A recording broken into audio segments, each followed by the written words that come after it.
Oh, okay. Okay, so lovely to meet you, Rachel, at last, on Women's Football Diaries. 2-1 today in Solihul against Birmingham in the FA Cup quarter-finals. You came on as a sub. How do you feel from the bench, and then from when you got on? What was your assessment of the game? Just a bit with a pitch for a start. I mean, the pitch looks lovely. It's actually quite difficult to play on. It's quite long, the grass, and quite sticky. So, Toronto as a interesting observation. No, exactly. I mean, that's what. Unless you actually go play football on it, you wouldn't probably notice that. So, in terms of dribbling with the ball and passing with the ball, it's actually more difficult than it probably looks. So. For a team like ourselves, who obviously like to get the ball down and play it, it's quite difficult to play on there. So. It's a first assessment of obviously coming on. That was the first sort of feeling, but it was a tight game. You seem to be closing each other down quite a lot, and there wasn't many clear-cut chances really. No, I think obviously teams played each other 3 times already now, so we're getting used to how each other plays, and I think it was always going to be a tight game and a battle, and we know how they want to play, and they obviously know how we want to play. So it's about cancelling each other out. And, there was limited chances, but. For us, we're happy that we got the crucial two. Tell us a little bit about. There's been a massive change at Arsenal. During the winter time. There's been quite a lot of people coming in and going.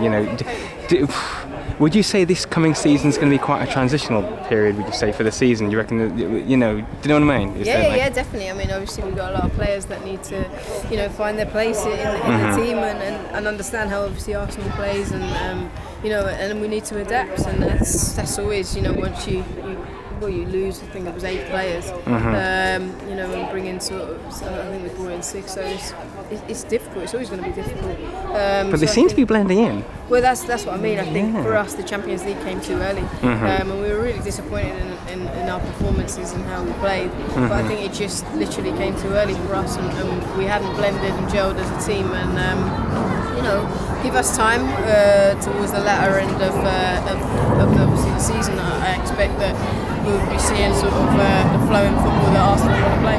As the plane goes behind you, which is really winding me up. Hopes for this season in the WSL. Obviously, as an Arsenal player, is always a standard that's been set very high, and as a player that's been at this club for quite a long time. Thank you, Rachel. Thank you. Greatest left back ever, isn't ya? Fans everywhere. No, carry on. Fans, sorry. Emma Mitchell. She's not a fan. She's the Mitchell taking the team. The accent. I think for us it's the same as every year. You play for Arsenal Football Club. There's high standards, and you've got to be producing performances that keep you in cup competitions like this. Obviously we were holders of both cups, and we want to try and continue that. And the league is something that obviously last season we were so disappointed to not be there at the end fighting for the league. Obviously we want to try and do that again. It's going to be extremely difficult because there's a change around, and we know that it's transitioning in the people.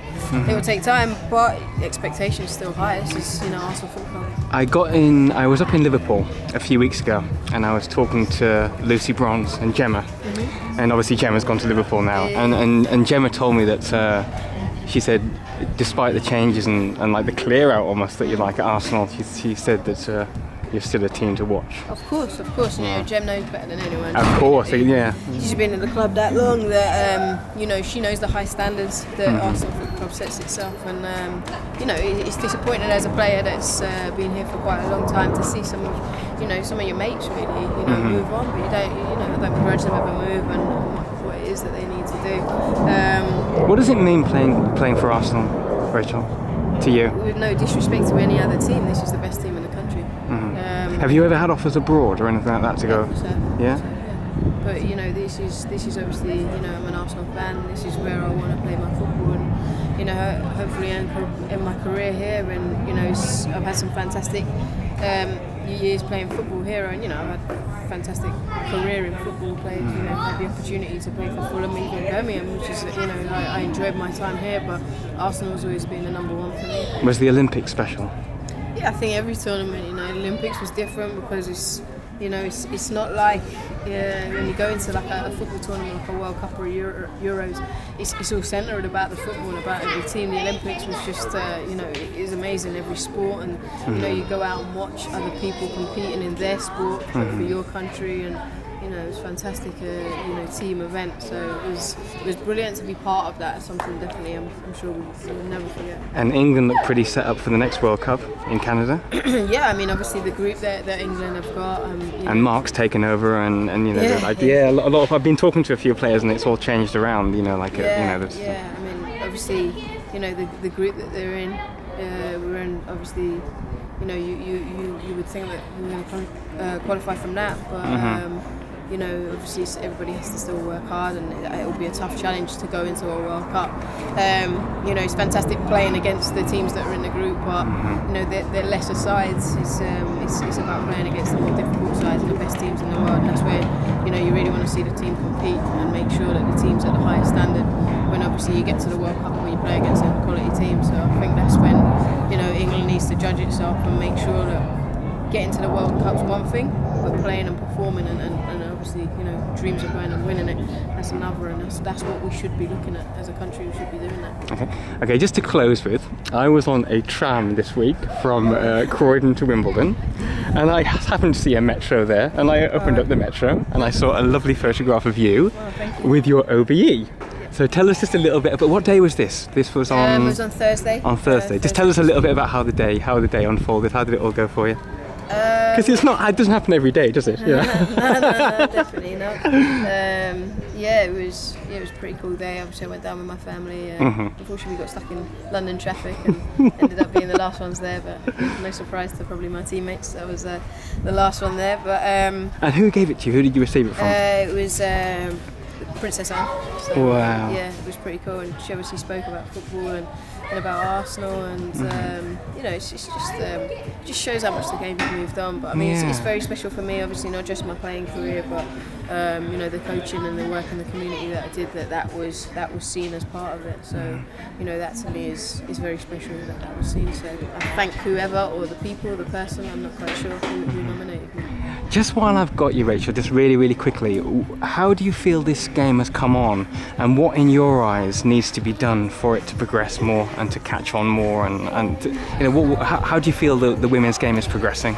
I think it's progressed brilliantly. I think obviously there's a lot more people, spectators, and people knowing about women's football, and you know, being able to name players. But for me, you know, we could say that we're professional, but saying it and doing it is totally different. I was professional at Fulham, and it was totally different to how we are at Arsenal. We need to get back to the days of full-time training as a team, like we were at Fulham, because I think that's the only way that you can move women's football on, and you can get every player training every day with the ball as a team, you know, working on your tactics, your fitness, you know, your individual ball work, see if there's injuries, or you know, having the correct people. And I think it's getting that structure right. I know that we're trying to get there, but I don't believe that we're there yet. So I think once we get that right, we'll see a massive change in the players and what they're able to do, and then the performances that people can bring out on the pitch. And obviously, hopefully, that will bring more spectators, because it will be more enjoyable game to watch. Are you quite satisfied with the media interest at the moment? Or do you think it could be a bit better? It could always be better. But it comes back round. Everything works in a vicious circle. You know, if you're not going to supply the players with enough funding, enough resources that they can actually train as a team. There's one thing being professional and, you know, giving someone money that they can train and do that on their own. But you need to be doing it as a team. You know, it's a team game, and everybody needs to be training together as a team. And then obviously you take on the performances from there. Every club is set up differently, and I think we need to have one structure and everybody working from that. Do you know what? It's really interesting, because I was up here a fortnight ago and I was talking to Jade of Birmingham, and they played Terrasso in the semi-final, first leg. And I ran something past her, and I want to know what you think about this, but I honestly think that this is something that should be more ingrained into our culture, in British culture, i.e. that powers that be employed players in the WSL to go to more schools And you know, apparently I've heard that like some do go into schools and do community work and things, but I honestly think there's a difference between maybe say like if it was a bunch of 7-year-olds, it's like if a player came in with the kit and looking cool and you know and giving a talk and there's the light projector, and because you can really leave an imprint on a kid's mind. You know, that's Do you know where I'm coming from? You know. I work in primary schools. Yeah, so my own coaching company that works in primary schools and does exactly that.